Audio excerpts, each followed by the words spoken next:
What's going on, everyone? Welcome back to the show. Okay, today we're going to take a look at some of the different polling that's out there. We're going to take a look at two states that we're watching really closely, Maine and Texas. And then I want to show you just some overall job approval when it comes to the president. We'll show you some polling that's just come out regarding that. So that is what we're going to focus on in this video. So let's go ahead and get started. The first poll we're going to take a look at, this is an internal poll coming out of Maine, and this is Fabrizio. And let's take a look at the polls. So this shows Susan Collins at 45, Plattner at 44, looking at Collins at 45, and Mills at 44. Now, I have to say, and they have likely voters here, but they're not showing us the number of likely voters. Now, Fabrizio, to my understanding, they lean to the right. And so if this is an internal poll, it probably is favoring Collins for a number of different reasons. Most of the polling that I've seen come out, it's showing Plattner ahead or it's showing Mills ahead of Collins, or Mills and Collins are, in a dead heat, and then you have Plattner ahead of Collins. So for Collins, at least Collins camp, they probably feel pretty good about looking at a poll that's showing that they have the lead, but this is still very, very close. And you have to understand, Susan Collins is an incumbent. So you have an incumbent that's running neck and neck with Plattner, someone who's never held a Senate seat or never held statewide office in Maine. And then Mills, who's the current governor, she's running neck and neck with both of those candidates. That's not good. That's not good because she's an incumbent. And she's been there for years and years. And maybe people in Maine have reached that point where they don't want Susan Collins to be their senator anymore. So we'll have to see how that plays out. And so right now, the Collins camp could be happy that they have a lead, but they can't be too happy with just a 1-point lead, considering that she is the incumbent. Collins is the incumbent. So, okay, let's move forward here. So we're going to Texas now. And I want to show you, because this is really, really an interesting race, how this is playing out here. And I'll show you first. This is Real Clear Politics. I want to look at the average. So the average is showing us, this is the spread right here, plus 0.5. Okay, that's Paxton. So you have Hunt at 20.8, Cornyn at 28.3, Paxton at 28.8. And then you look at some of the latest polling here. And just looking at the polling, you have Paxton winning in 3 of the polls, and then Cornyn's only winning in 1. And we'll go over a few of these polls. So you have this JL Partners. This was conducted between 131 and 23. You have 600 likely voters. Paxton at 27, Cornyn at 26, Hunt at 26. And so you have Hunt and Cornyn, they have the same numbers, and then Paxton has that slight advantage. Now let's take a look at the Emerson poll. Emerson, this was conducted between 110 and 112, 550 likely voters. Paxton at 27, Cornyn at 26, Hunt at 16. Let's look at the next one. We have coefficient. This was conducted between 12-1 and 12-3, 1,022 likely voters. Paxton at 27, Cornyn, there's Cornyn at 28, so that's the one he had the lead in, and then Hunt at 19. And then looking at the last one, University of Houston, TSU, this was conducted a while ago, so 9/19.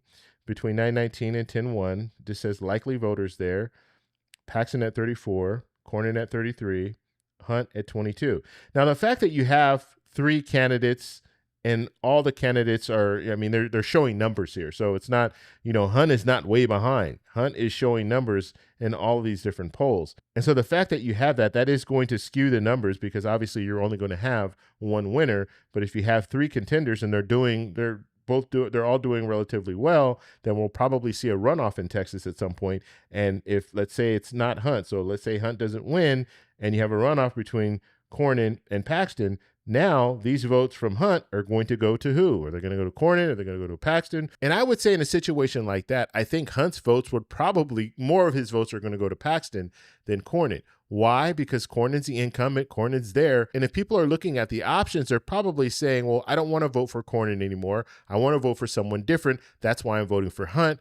But if Hunt doesn't win, then I'm going to vote for that other guy, Paxton, instead of Cornyn. And so I think if there's a runoff, Paxton would probably get the majority of those votes from Hunt. Okay, so now I want to take a look at the job approval, presidential job approval. And this is very important because generally these midterm elections are a referendum on the president.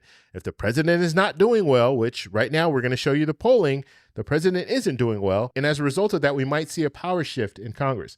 Okay, so looking at, and this is, let's see, we're going down to the bottom here first. I like to look at the sample size and everything. So we're looking at NPR, PBS, Marist poll, and national adults. Okay, so, and they did some polling here where depending on what the question that was asked, it was asked to just adults. And then some of the questions were asked to registered voters only. So it just depends. So we're looking at right here, 1,462 voters, and it just says national adult. So this would be that adult category. This was conducted between January 27th and 30th. And let's take a look at what we have here. So we have Trump job approval, unsure 5%, disapprove 56%, approve 39%. So look at this. The president is way underwater when it comes to job approval. And you can look at different sites. You can look at Ballotpedia right now. It has the president's job approval at 42%, but 39%, that's very low. That's under 40%. And historically speaking, if we see a president under 50%, generally we see a shift. We see a change when it comes to the House will go, in this case, the House would go to Democrats if you see the president under 50%. He's not only under 50%, he's under 40%. And so we could see a big shift, a big change in Congress. Okay, let's go ahead and move forward here. So we have Trump handling the economy. You have 5% there, unsure. You have 59% disapprove, 36% approve. Okay, so handling of the economy, this is a big one. Affordability, you're hearing that talk over and over again. We're seeing Democrats outperform in these special elections. And part of the reason why they're outperforming is because of affordability. The President Trump came out and said, look, I'm bringing down prices, grocery prices, all the prices are coming down. We're going to do it really fast. It hasn't happened. And people are looking at that and they're saying, look, you made these promises and you're not keeping these promises. And then also you have people that are disappointed in how the president's handling foreign affairs. Like we're getting involved in different countries and spending money, sending money to different countries. Some people are upset about that as well. And then you have tariffs. I mean, there's a lot of stuff right now that people are just, they were promised one thing and it's not coming true. And they're looking at this and they're saying, no, this has to stop. Our priority needs to be the economy. Our priority needs to be affordability. And it doesn't look like that's our priority right now. Okay, and this brings us to tariffs. Tariffs impact on the U.S. economy. No difference, 13%.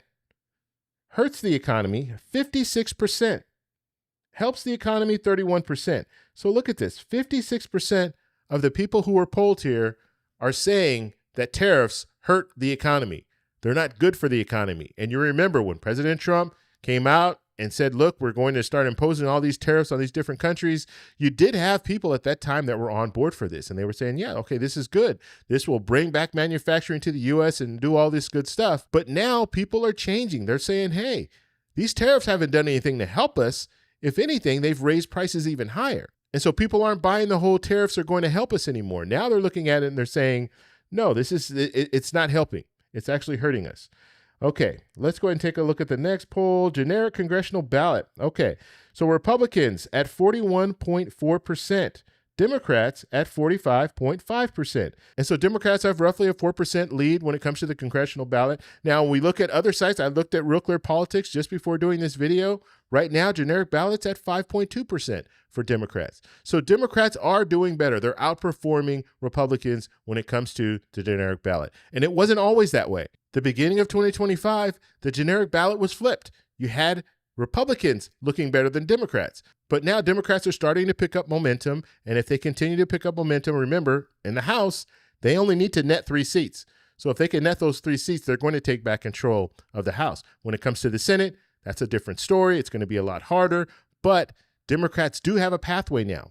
And I wouldn't have said that 3 months ago, but now they have a pathway because Alaska's in play. And so now we could see the Democrats take back control of the Senate as well. And so I just wanted to go over some of the polling. Actually, I want to take a look at the map real quick, just to give you guys an idea of what I'm talking about here. And so taking a look at the House map, and like I said, the Democrats only need to net 3 seats. And so Democrats right now, give or take, after the special elections and everything, Democrats should be at 215. Republicans should be at 220 after their special elections. And so what this means is you need 218 seats to take control of the House. So Democrats need to net 3 seats. If they can net 3 seats, they're going to take back control of the House. And so now looking at the Senate, Democrats and independents are at 47. Republicans are at 53. This is why it's going to be hard for Democrats, because in order for Democrats to win, guess what? They pretty much need to run the table, okay? They need to hold Georgia. They need to hold Michigan. They also need to win in a state like North Carolina. And I'm going based on the polling, okay? These are their best opportunities. They also need to win in Maine. They also need to win in Alaska. That would bring Democrats to 50, Republicans at 50. So it would be a tie, but tie goes to the vice president. Vice president's a Republican, and so Republicans would still maintain control. And so Democrats would need to win one more state, and that's why we're looking at Ohio, Iowa, Texas, even Nebraska for the independent Osborne. So when we're looking at the map, Democrats have to do a lot. They have to do a lot to win. They're going to have to flip North Carolina. They're going to have to flip Alaska. They're going to have to flip Maine, and then flip one more state. Okay, they have to net 4 seats. I think their best opportunity is going to be Ohio, and if they can do that, then they would take back control of the Senate. But now you can see that pathway, and looking at some of the latest polling, you can see the Democrats starting to change. I mean, in Alaska, Democrats had no shot before Piltolis jumped in. And so now we're going to see what's going to happen in Ohio. We're going to see what's going to happen in Iowa and some of these other states. We could see some surprises in the very near future. So we'll have to just wait and see. I want to know what you guys think. What do you think about the maps? Do you think Democrats have an opportunity to take back both the House and the Senate?